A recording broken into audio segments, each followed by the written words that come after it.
하나의 저기 앉았는데 찾아봐. 이것이 한국의 역사를 바꿔놓은 거야. 시작입니다. 시작. 존경하는 국민 여러분, 대한민국 헌법으로 자유 통일해봅시다.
이렇게 여러분과 제가 3년 동안 고생해서 얻은 결과가 뭐냐? 정권 교체했어요. 아니, 우리 솔직하게 한번 얘기해 봅시다. 우리가 가문운동 안 했으면 정권 교체 될 수 있어 없어요? 윤석열 대통령 될 수 있어 없어요? 그래서 겨우 우리가 이긴 것이 5년 연기됐어요. 그 지금 벌써 1년 지났어요. 윤석열이가 이제 4년 남았어요. 그럼에도 왜 우리가 완전히 못 이겼느냐? 못 이겨요. 좌파, 종북주의자, 주사파, 이재명을 찍은 1614만 절대로 무시 못합니다. 그 사람들은 지금도 전혀 안 변하고 있어요. 그대로예요, 그대로. 이재명을 찍은 사람들은 생각이 아직도 그대로라고. 그러니까 우리가 이것을 먼저 내다본 사람이 있어요. 미국에 국방부 장관 출신 와인버그 국방부 장관이 책을 하나 썼어요. 대한민국은 이렇게 망할 것이다. 자, 보세요. 어느 날 봄날 감흥 광장에서 태극기 부대하고 촛불 시위 부대가 극렬하게 대치를 했다. 그때 북한에서 내려온 간첩들이 한국의 경찰복으로 갈아입고 감흥 광장 빌딩에 올라가서 사격을 시작했다. 누구를 향하여?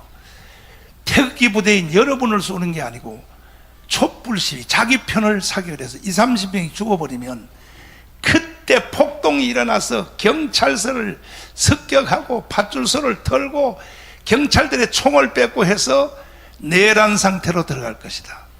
대한민국은 반드시 이것으로 끝난다고 하는 책을 우리 국방부 장관이 쓴 게 아니에요.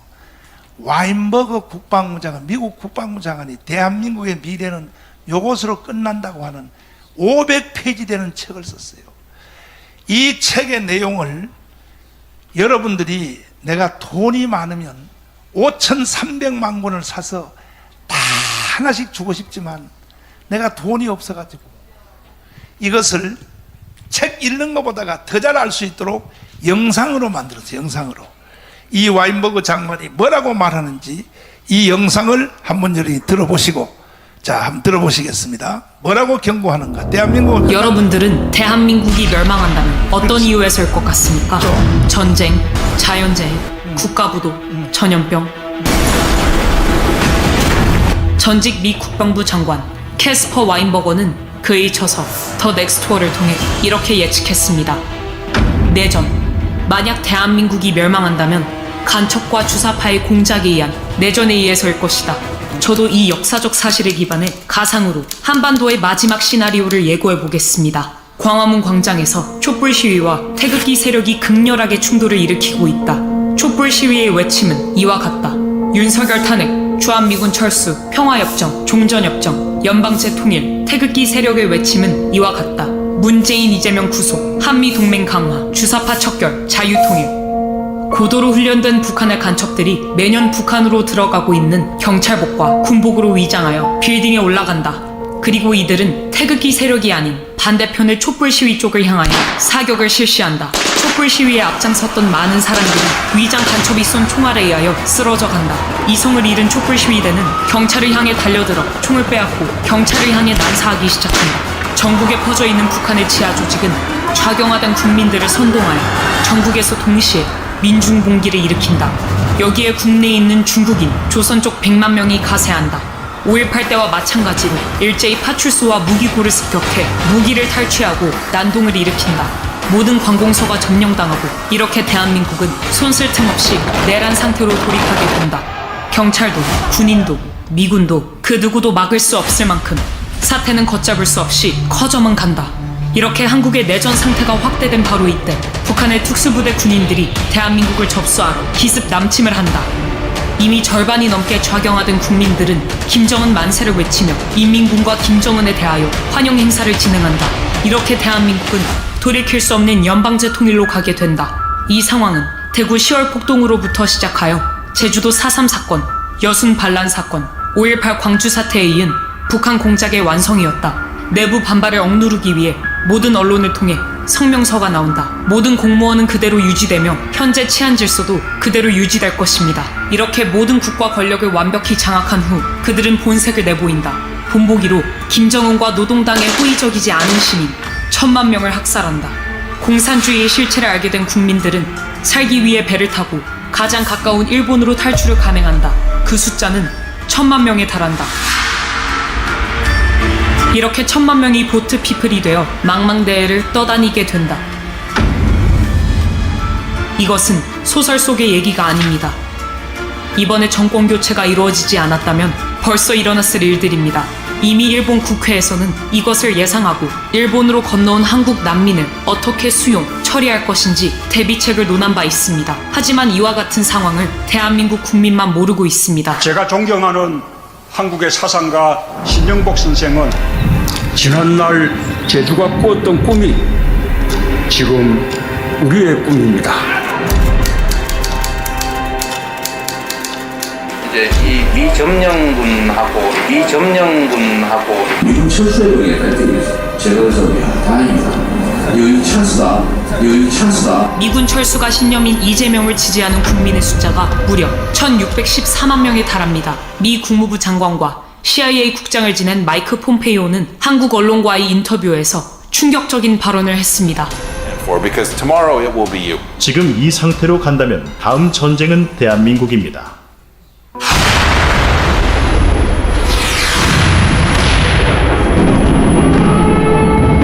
많은 전문가들이 지금 이 상태로 간다면 우크라이나 다음으로 대한민국 광화문 광장에서 전쟁이 일어날 것이라고 예측하고 있습니다.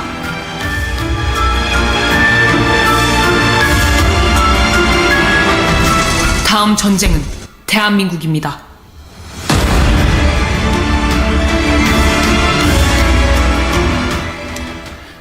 자, 이 영상을 해설하기 위해서 별 3개입니다. 삼성장군 황준선 장로님을 모시겠습니다. 박수 하겠습니다.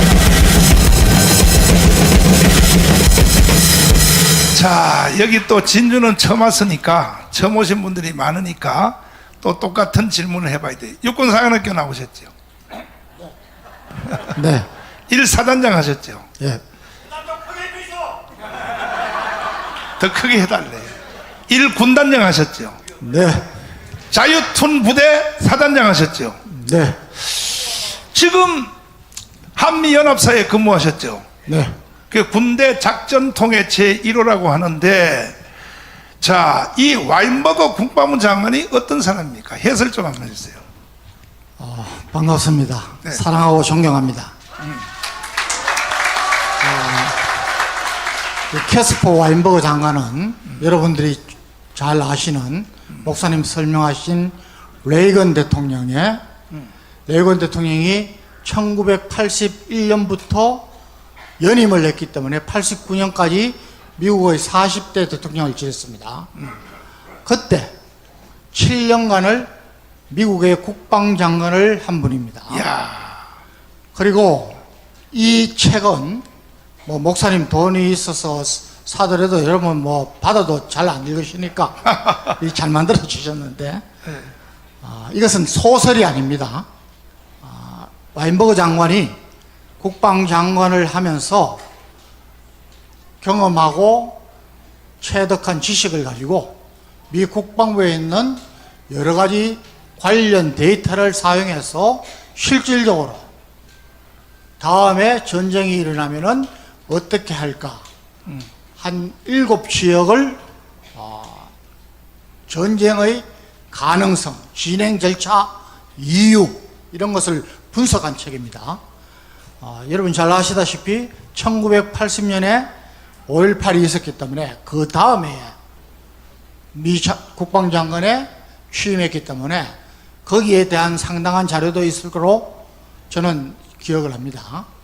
그런데 왜 이 책이 중요하고 왜 와인버거 장관의 주장이 설득력이 있느냐 하면은, 레이건 대통령이 현재도 미국 국민들한테 굉장히 존경받고 위대한 대통령, 여러분 조지 워싱턴, 토마스 제퍼슨, 아브라함 링컨 그 반열에 서 있는 대통령입니다. 왜 그럴까요? 아까 목사님 설명하셨지만은 소련을 군비 확장 정책을 선제적으로 사용해서 소련과의 경쟁에서 이기고 미국을 위대한 국가로 만들고 소련 연방이 해체됐습니다. 여러분 잘 아시는 스타워즈, 그 다음에 군비 확장으로 핵 미사일을 막 확산시켜 나가니까 경제력이 약한 소련이 따라가다가 주저앉은 것입니다. 그래서 위대한 대통령으로 남아있는데 이분이 그 핵심적인 역할을 한 겁니다. 그래서 1991년도에 이 책이 발간되었습니다. 그러니까 이미 한 30년 전에 예견한 것이지만 전체적인 내용은 우리나라에서 전쟁이 일어나면은 이렇게 진행될 것이다. 전쟁의 원인은 이것이 될 것이다를 저는 아주 정확하게 예측했다고 보는 것입니다. 자, 그러면 만약에 전쟁이 일어나도 평택에 있는 미군들이 있잖아요. 네. 미군들이 전쟁을 이제 다 해주면 좋은데 5.18 일어날 때도 미군이 있어서 없었어요? 있었습니다. 있었죠. 근데 왜 미군이 광주에 개입을 왜 안 했어요? 네. 한미 간에 네. 확실한 규정이 있습니다. 주한미군은 북한의 정규전, 전면전에 대비하고 전면전이 일어났을 때 네. 함께 싸워 이기는 이게 주한미군의 역할입니다. 그리고 국내 문제, 5.18도 마찬가지입니다. 또 계엄령과 관련된 것. 그 다음에 지금은 거의 없지만은 북한의 소규모 침투, 특수부대라든가 이런 것 있을 때는 우리 한국 합참이 지휘를 하고 통제를 합니다. 미군이 개입 못합니다. 그러니까 만약에 우리나라에서 광화문에서 내전이 붙으면 미군은 개입 못하나요? 그렇죠. 그러니까 평택에 미군이 있어봤자 사실 대한민국이 망하기 위해서 내전이 붙어버리면 그걸로 끝난다고 하는 그런 책 내용이죠. 그렇습니다. 그러면 이 와인버그 국방부 장관은 이 책을 쓸 때 30년 전에 썼는데 2달 전에 조선일보 주최로 이 국무장관, 폼페이오 국무장관이 와서 똑같은 말을 했단 말이야. 이 폼페이오 국무장관에서 소개 한번 했어요. 누군가? 마이크 폼페이오 미 국무장관은 바로 지금 미 바이든 대통령의 바로 전에 트럼프 대통령 때에 이분은 미 CIA 중앙정보국장을 한 1년간 하고 그 다음에 국방장관이 아니라 미 국무장관을 또 한 1년간 했습니다. 미 국무장관은 국방장관은 군사력에만 이렇게 제한이 되어 있지만은 외교, 통상, 안보 이 분야에서 어떻게 보면 세계에서 가장 많은 정보력을 가지고 있고 또 실제로 거기에 대한 생각을 많이 하고 현재도 미국의 보수 우파의 대표적인 분입니다. 이분은 미국의 웨스트포인트, 우리 한국어로 말하면 육군사관학교를 수석으로 졸업했고 그 다음에 하버드대 로스쿨에서 법학 박사학위를 아주 우수한 성적으로 받은 분입니다. 그리고 대위 때까지 근무를 했습니다. 대테러전에 참여하고 그 이후에는 미국의 보수 아주 이론가 전략가로 활동하고 있는 분입니다. 자, 그런데 이 사람이 2달 전에 조선일보 주최로 국제 심포지엄에 왔다가 지금은 우크라이나에서 전쟁을 하고 있지만 다음은 한국이다, 이 말을 했단 말이에요. 그러니까 그거 한번 다시 한번 들어봐 주시면. And for because tomorrow it will be you. And for because tomorrow it will be you. 자, 장로님 영어 잘하니까 이거 통역 한번 해보세요. 이게 뭔 뜻입니까 이게? 여러분 자막에는 Tomorrow it will be you 됐는데 그 앞에 들으면은 because라는 말이 나옵니다. 왜냐? 기자들이 인터뷰를 하면서 우크라이나 전쟁에 관해서 이야기를 했습니다. 그러니까 폼페이오가 한국이 미래에 대한 대비를 철저히 해야 된다, 이야기를 한 것입니다. 그 이유는 다음 전쟁이 세계에서 일어나면은 그 차례는 한국이 될 것이다, 자, 그 이야기입니다. 이걸 영어로 통역하니까 이렇게 자세하게 돼 있지만 내식으로 통역하면 뭐냐? 대한민국 망한다는 뜻이요. 존경하는 5,300만 국민 여러분, 전 세계는 다 흉보고 있어. 대한민국은 이렇게 망한다고. 일본도, 미국도, 와인버그도, 폼페이오도 다 수군수군 되고 있는데 한국 국민들만 모르고 있는 거야. 왜? 문재인 이 개자식이 대한민국의 언론을 완전히 장악해서 이런 것들에 국민들의 길을 가려놨다고. 그러니까 저는 선지자로서 이 사실을 먼저 아는 사람으로 미치겠는 거야. 문재인 저 새끼는 반드시 죽여버려야 돼, 이 자식들. 국민들의 눈과 귀를 다 가려놔버렸단 말이야. 그러니까 미국 사람들이 한국을 볼 때 얼마나 우습게 보겠어. 낄낄대고 웃는 거야. 불과 몇 년 안에 북한으로 넘어간다, 대한민국은. 이 사실을 세계 전문가들만 말한 것이 아니라 한국 교회의 영계의 대가인 조영기 목사님 뭐라고 말한지 30년 전에 조영기 목사님은 이렇게 벌써 경고했어요. 한번 조영기 목사님이 이쪽 출신이잖아, 경상남도. 잘 들어보시란 말이에요. 정강훈 목사 말은 안 들어도 괜찮아. 조영기 말은 안 들으면 안 돼. 직접 한번 들어보시라고요. 뭐라 그러는가. 우리의 군대가 울타리면 보안법은 대문입니다. 아무리 울타리를 튼튼히 해놓아도 대문을 열어 제껴버리면 안방까지 적이 들어오는 것입니다. 보안법을 우리가 없애버리면 어떠한 일이 일어납니까?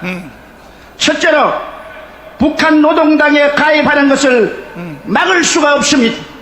대한민국 땅에서 100주에 북한 노동당에 가입해도 처벌할 수 없습니다. 둘째로 북한 체제와 주체 사상을 마음 놓고 길거리에서 전파해도 중지시킬 수가 없습니다. 셋째로 방송이나 신문에 김정일 정권을 찬양하는 방송이나 글을 적어도 막을 수가 없습니다. 넷째로 주체사상이나 공산주의를 선전하고 가르쳐도 막을 길이 없습니다. 다섯째로 서울 길거리에 인공기를 휘날리고 북한 국가를 불러고 김일성 추모 대회를 열어도 막을 수가 없습니다. 이러므로 우리는 보안법을 폐지해서는 절대로 안 됩니다. 어느 집이 도적이 들끓는데 대문을 열어 제껴버리고 평안하게 있을 수가 있습니까? 언제 보안법을 철폐할 수 있느냐? 북한의 침략 야욕이 사라졌을 때, 더 이상 우리의 적이 아닐 때 우리는 보안법을 없애도 좋습니다.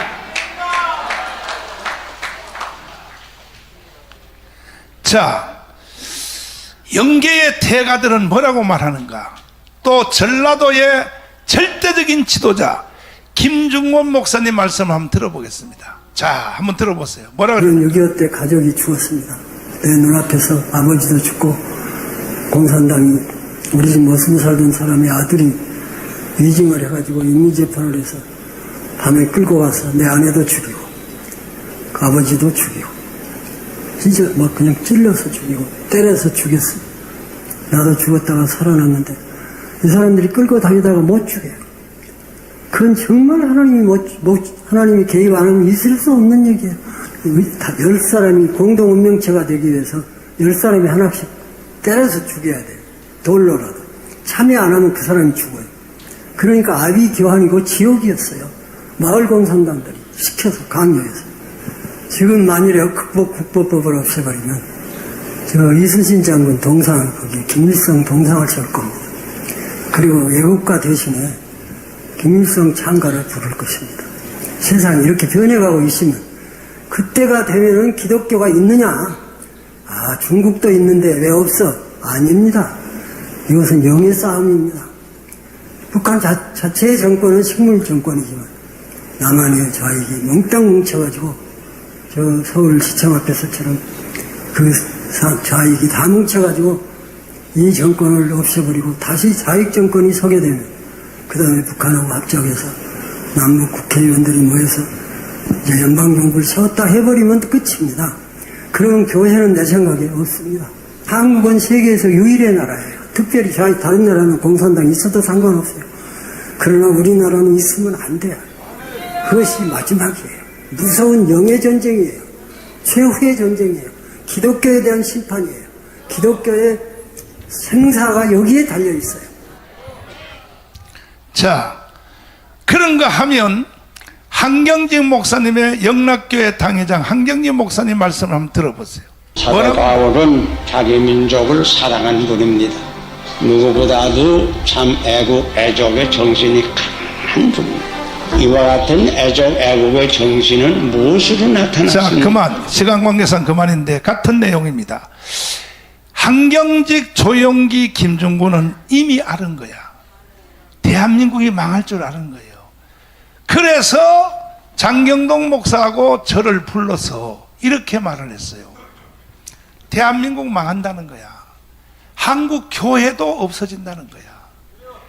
그러니까 이걸 선제적 대응하기 위해서 장경동 목사는 국민들에게 인기가 1번이고 정강훈 목사는 청교도 영성훈련에 조직력이 있으니 두 젊은 목사가 합쳐서 기독당을 만들어서 단 2석이라도 여의도에다 넣어라.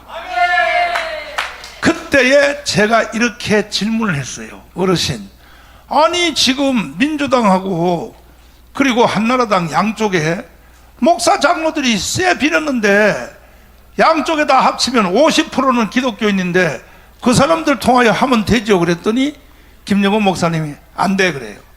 왜 안 된다 그러냐? 장로 아니라 목사 할아버지라도 정당에 들어가면 당론의 지배를 받기 때문에 절대로 기독 정치를 못해. 뭐 동성애 이슬람 차별금지 절대 불가능해. 기독당이란 새로운 집을 짓고 들어가서 그리고 그때에 양쪽에 있는 기독교인들을 불러서 민주당, 그 다음에 또 한나라당, 새누리당, 한국당 불러서 그때서 그들을 불러서 기독당이 앞장서서 하면 기독 정치를 이뤄낼 수 있고 대한민국을 지킬 수 있다 그랬습니다. 우리는 그때 사실 이해 못했습니다. 자, 이 말씀을 증언해 주실 장경동 목사님이 오셨습니다.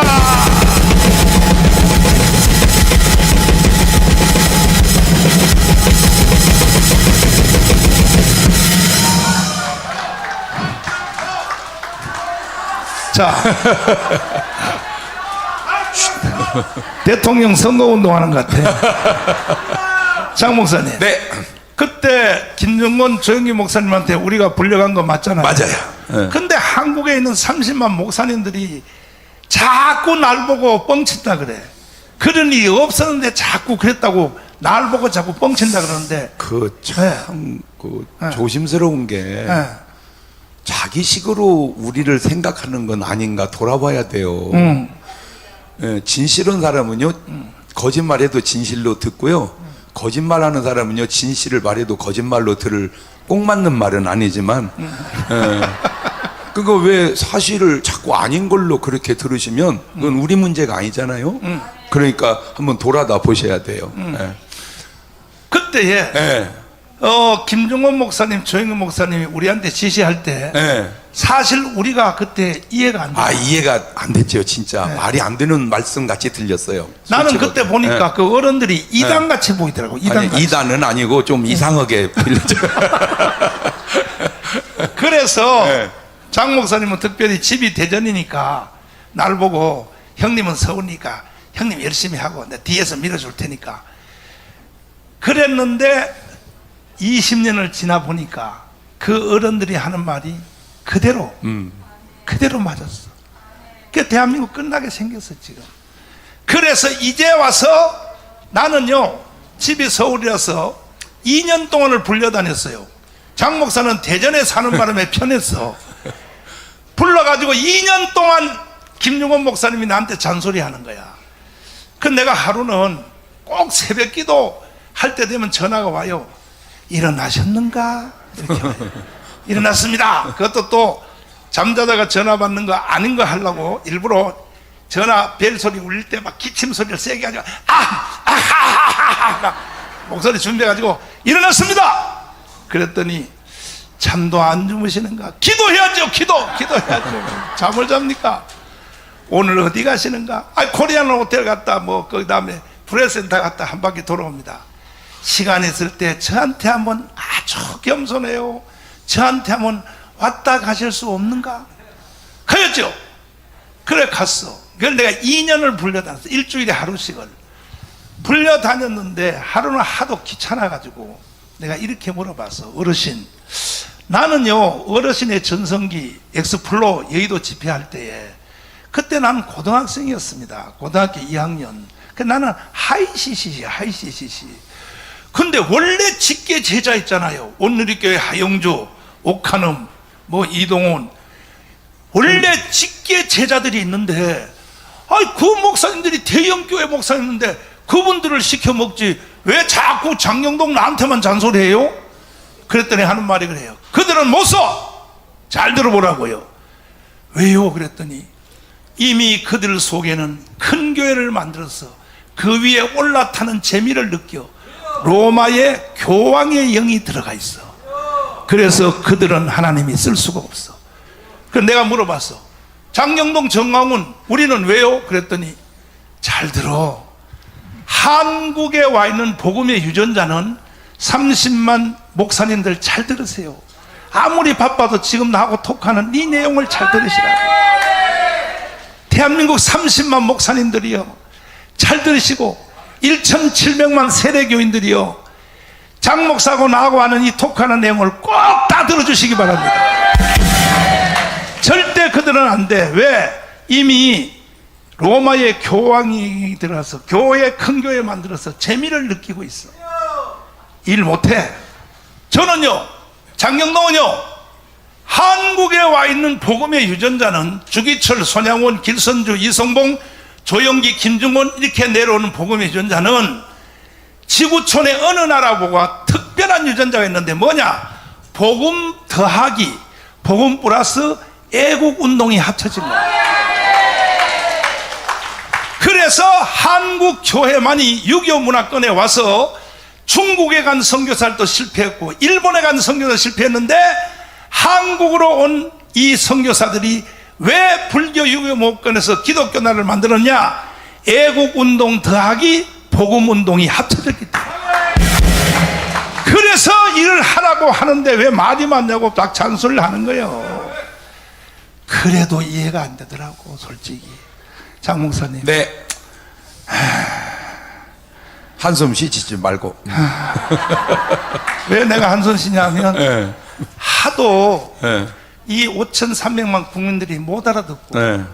못 알아듣는 건 좋은데 목사님들이 못 알아들어 지금도. 네. 그래서 한숨을 쉬는 거예요. 네. 그거요 김정원 조영기 목사님한테 교육받은 거 네. 해설 한번 해주세요. 자, 해설해 주세요. 제가 정말 조금 전에 인천에서 똑같이 전 목사님 여기 너무 거리가 멀어가지고 제가 그쪽에 가서 하고 지금 또 여기 왔는데요. 야, 너무 신기한 게 인천 오고 진주 오고 한번 맞짱 떠도 될 것 같아요. 네, 인구 대비하면은 거기는 인천 아마 내가 알기로 300만이 좀 넘는 걸로 알고 있는데 진주는 그렇게 크진 않잖아요. 야, 그런데도 참 대단하다. 잘 이렇게 한번 들어보세요. 지금 이 모임이 끝나고 예를 들어서요, 우리가 회식 한번 하자 하고 술을 쫙 먹고, 야, 기왕에 여기 남녀가 다 모였으니까 좋은 사람 하나씩 골라서 오늘 밤 한번 그냥 호텔에 가서 여관에 가서 즐겨보자, 이렇게 전 목사님이 리드를 하면 야, 진짜 그거 끝내주더라고 바글바글 모일 사람들이 있어요. 어마어마하게 올 거야. 그런데 그렇게 가면 그게 소돔과 고모라입니다. 그런데 내가 지금까지 수십 년을 같이 있었지만 술 먹고 해롱해롱 한 적이 한 번도 없어요. 네, 저 또한 그래요. 우리는 모여서 나라 사랑하고 어제도 오살리에서 밤늦게까지 기도하고 흐름이 다르다는 거예요. 이 흐름이 자, 이 흐름으로 나라를 한번 보세요. 희한하게 어느 당분들은 꼭 끝나고 나면 한 잔씩 하고 그 다음에 이상하게 그쪽 계열 사람들이 그 성추행 문제가 계속 생겨요. 저는 뭐 말 안 하겠어요. 희한하게, 아니 한두 명만 그러면 그럴 수 있다 그런데 이상하게 이렇게 성 문제가 생기고 그 다음에 희한하게 자살이 자꾸 생겨요. 자살이. 그러니까 뭐 이 어떤 흐름을 볼 줄 아는 눈이 있어야 된다 그 말입니다. 자, 김중곤 목사님하고 김대중 그분하고는 고향이 비슷합니다. 맞아. 일반적으로 생각할 때 김중곤 목사님이 훌륭해요, 김대중 선생님이 훌륭해요. 네. 나는 일반인은 모른다 하더라도 적어도 목사쯤 되고 신앙생활을 하면 누가 더 깨끗하게, 누가 더 거룩하게, 누가 더 하나님 뜻대로 살았는지는 판단이 설 거 아니냐 그 말이요. 그런데 되돌려보면 신기한 게 뭐냐면 목사 백날 해봐야 정치인보다는 안 유명하네. 그렇잖아요. 김중곤 목사님이 삶이 얼마나 깨끗하고 얼마나 훌륭합니까? 대한민국의 CCC를 만들어가지고 대학생 선교회를 만들어서 전 세계 선교를 지금도 그 제자들이 계속 해가고 있어요. 예, 그런데 진짜 그 CCC가 훌륭한 게요, 거의 큰 사례도 없이 진짜 목숨 내걸고 희생하면서 세계 선교합니다. 그 계통 흐름이 진짜로 조금 더 이렇게 낮게 표현하면 거지같이 선교 활동을 지금도 하고 있어요. 그 훌륭한 정신을 김중곤 목사님한테 배워서 지금 하고 있다 그 말입니다. 그런데 그 훌륭한 김중곤 목사님은 얘기를 안 해요. 그런데 김대중 선생님이라고 하는 분은 그렇게 존경을 해. 그런데 이분이 뭐라고 얘기를 했냐면 북한에서 남한으로 어마어마한 분이 내려와서 한 얘기가 북한은 망합니다. 내가 들은 말로 앞으로 5년 못 갑니다. 그런데 지금도 계속 버텨가고 있어요. 왜? 너무 많이 도와줬어요. 망할 나라를 너무 많이 도와줬어요. 막 도와줄 때 뭐라고 얘기했냐 이분이? 북한은 핵을 만들 의지도 없고 핵을 만들 기술도 없고 핵을 만들 돈도 없습니다. 만든다면 제가 책임지겠습니다. 그리고 사라졌어요. 책임을 지고 사라졌어야 될 거 아니야. 자, 문제가 뭐냐? 괜찮아야 돼요. 저는 참 믿는 게 뭐냐면, 잘 보세요. 아브라함과 롯은 큰아버지 조카입니다. 아브라함하고 붙어서 롯이 엄청 복을 받아요. 근데 롯은 복을 받았는데 소돔 고모라에 복 빠져버립니다. 소돔 고모라의 재미를 즐기고 살아요. 마시면 마시고 하면 하고 계속 즐기고 살아요. 그런데 아브라함은 믿음을 따라 가나안에 사는데 신기한 게 뭐냐면, 복은 많이 받았는데 아브라함이 뭔 생각을 하냐면, 이건 하나님이 준 영감이에요. 아무리 복 받으면 뭐하냐, 내가 이걸 복을 지켜야 된다. 이 복을 지키려면 군대를 키워야 된다. 그래가지고 318명을 보통 때는 일군이고 전쟁 나면 군사로 키운 거예요. 예? 그러니까 군사를 318명을 계속 훈련시켜가면서 복을 유지해가요. 그런데 드디어 전쟁이 났어요. 전쟁이 나니까 소돔 고모라가 완전히, 그렇게 타락한 도시가 어떻게 이기겠습니까? 박살나가지고 다 뺏겨버려요. 그걸 아브라함이 가서 찾아옵니다. 안 신기합니까? 어떻게 그런 걸 알고 그렇게 대처를 했는지, 지금 그 패턴으로 지금 여기 가져오면, 자, 전 목사님에 대해서 막 이런 말 저런 말 하는 분들에게 특징이 하나 있는데 뭐냐면, 좋은 말은 하나도 안 해요. 좋은 말은 한마디도 안 하고 나쁜 말만 하는 그 트집이 객관성이 있냐 그 말입니다. 여러분, 트집을 잡으면 안 잡힐 수 없다는 사실이 최근에 또 터졌죠. 선거 3일을 앞두고 나는 그때 진짜 이해가 잘 안 됐던 게, 아니 어떻게 윤석열 대통령이 대장도 그 모든 사건의 주범이냐, 이거 뭐 말이 되는 얘기를 해야지. 그런데 지금 보니까 다 조작한 사건이었어요. 그게 지금 이제 다 드러나기 시작합니다. 그런데 이분들이 공통적으로 하는 말이 있어요. 증거 있습니까? 아직은 확실한 증거가 없지 않습니까? 그런데 그 토크하시는 분들이 왜 이렇게 말을 좀 그렇게 좀 잘, 증거 있습니까? 이렇게 물으면, 증거 있습니까? 이 말은 안 했다는 말입니까? 안 들켰다는 말입니까? 에? 아니 말의 어법상 증거 있습니까? 이 말은 안 했다는 말입니까? 안 들켰다는 말입니까? 왜 그거를 구분을 못하냐고. 자, 박수? 그래. 가만히 있어봐. 우리 저 광화문 집회 영상 띄웠어요? 광화문 집회 영상 띄웠어요? 자, 아까 영상 보셨죠? 대한민국에서 그런 일이, 이거는요, 이게 사람의 힘으로 될 일입니까? 아니 지금 여기 모인 여러분이 다 제정신이 아닙니까? 아니 나보다 더 제정신 있는 사람 나오라고 해봐. 막 나옵니다. 막 나와. 예.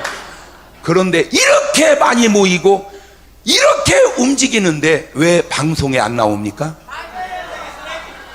제가 예견컨대 언젠가 이게 KBS에서 다 방송이 되어질 때 국민들은 이런 마음을 가질 거예요.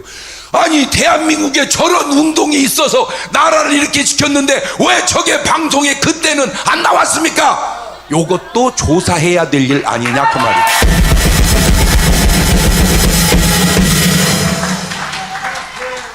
모르겠어요. 저도 그냥 요새 계속 뉴스에 나오길래 듣는 얘기입니다. 어떻게 선거 3일 전에 이게 나온 것이 금방 뉴스로 다 퍼지고 금방 신문으로 다 나오는데 지나고 보니까 다 뭐요 이게? 거짓말. 그게 그분들의 라이프 스타일이 아니냐라고 조심스럽게 내가 묻고 싶어서 그래. 모르고 거짓말한다 그거 이해할 수 있어요. 모르는데 나도 거짓말할 수 있어요. 자, 거짓말을 지어냈다? 뭐 그럴 수도 안 되죠. 그런데 거짓말을 이렇게 합작으로 조작을 해서 타이밍까지 맞춰서 간다. 이런 걸 악의 지혜라고 한다, 그 말입니다. 여러분, 하나님은 우리의 생명을 하나 살리겠다고 인간의 몸을 쓰고 오셔서 우리를 구원하신 분입니다. 이게 생명의 가치관이 하나님과, 그런데 이놈의 마귀 새끼는요, 사람 알기를 우습게 알아서 성전 꼭대기에서 뛰어내리라고 그러고, 물속으로 뛰어들으라고 그러고, 목을 매달아 죽으라고 그러고, 활복 자살해서 죽으라고 그럽니다.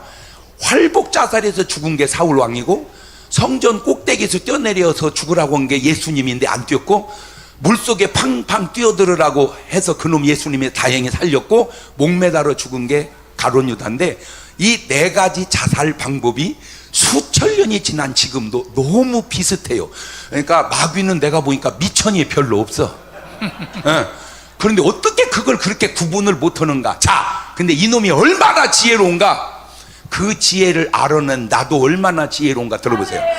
자, 얼마나 많은 사람이 한강에 뛰어들어 죽었습니까? 풍덩하면 이제 들어갑니다.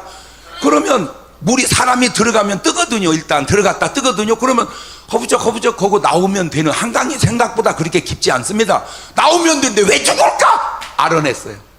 이놈의 마귀 새끼가 수영할 줄 아는 사람은 아파트로 보내고, 수영을 못 하는 애를 한강으로 보내는 거예요. 그러니까 우리 같은 사람은 물에서 자살 말이 안 돼. 왜냐하면 물에서 즐기는데 뭘 자살이 돼. 예. 그러니까 하하, 이게 그 악의 지혜에 지금 여러분이 넘어가고 있는 것은 아닌지 돌아보라, 그 말입니다. 무슨 돈을 수십억 수백억을 받았다 한들 결국 2000년 전에 가룟 유다가 예수님 팔고 은삼십, 대박. 그런데 그게 대박이더냐, 그 말이요. 깨달으세요. 그렇게 번 돈은 대박이 아니고 자살이었습니다. 그것이 2000년 전으로 끝났어야 되는데 지금도 왜 수턱에, 나는 이해를 도저히 하려고 하면서도 안 되는 게, 돈 5천만 원에 왜 자살을 합니까? 돈 몇십억에 왜 자살을 합니까? 그런데 희한하게 반대편 계열은요, 나는 안 믿어지만 뭐 몇천억을 한데도 자살을 안 하잖아. 어? 그러잖아. 진짜인지는 난 모르지만 그거야말로 진짜 확인을 해봐야 되지만, 그렇게 많은 돈, 뭐 누구는 뭐 몇백억, 누구는 몇천억, 그래도 자살 안 하고 어쨌든 지금도 다 그냥 이렇게 버티고 계셔. 뭐가 다르냐? 생명의 가치관이 다른 거예요. 생명의 가치관이, 거짓말의 농도가 다르는 거예요. 그런데 문제가 뭐냐면, 지금 저는 확실하게 믿는 게 뭐냐면, 하나님이 대한민국을 사랑한다. 그 증거가 역사 속에, 대한민국 역사가 4356년 됐는데 전쟁을 931번을 했어요. 234개 나라 중에 931번의 전쟁을 하고 버티고 있는 나라가 어디 있습니까? 벌써 없어졌어야 돼, 우리나라. 그런데 지금까지도 붙들고, 시대마다 쓰는 사람이 달라. 근데 진짜 내가 너무 감사한 건, 사실은 이순신 장군은 이순신 장군이지 하나님의 사람은 아닙니다. 왜냐? 그때는 복음이 대한민국에 없었어요. 그런데 이순신 장군을 들어서 나라를 지켰어요. 왜 그런가 봤더니, 네가 대한민국을 지켜놔야 이 다음에 대한민국에 나올 전강훈, 장경동 여러분을 위해서 안 신기해? 예, 그러면 왜 하나님은 그렇게 붙들어서 여기까지 왔냐? 하나님도요, 보통 분은 아닙니다.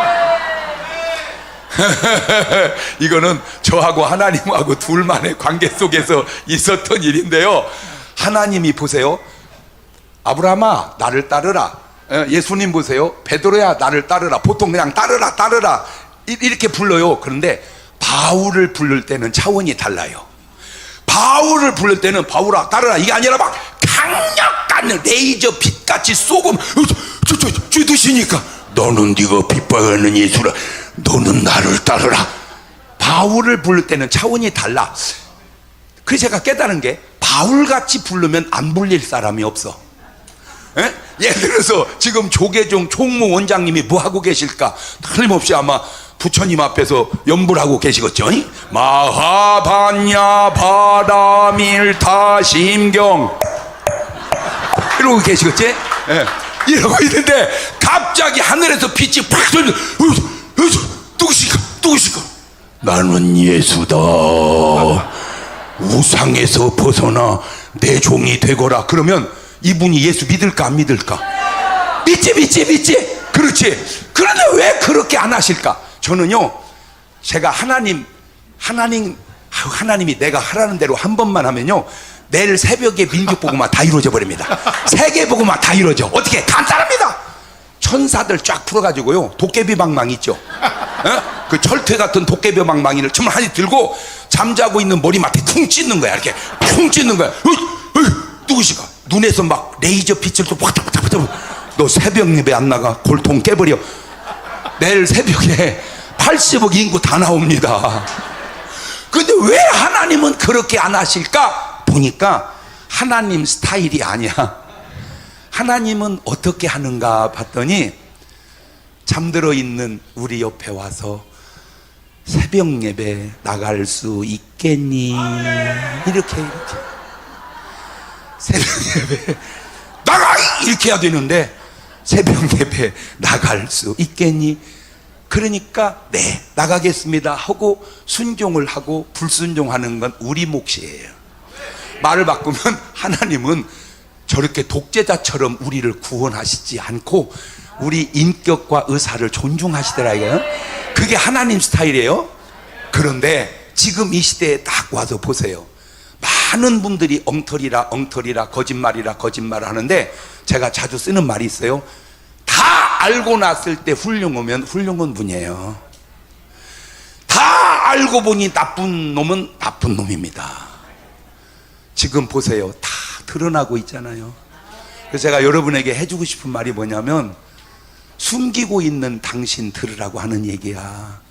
숨겨서 생긴 돈이 유익되지 않고 숨겨서 살아가는 삶이 유익되지 않으니 자수하고 회개하고 이 나라를 제대로 살려보자 그 말이요. 그래서 하나님이 전 목사님을 내세워서 지금 하는 일 보세요. 솔직하게 이게 목사가 할 일입니까? 그렇잖아요.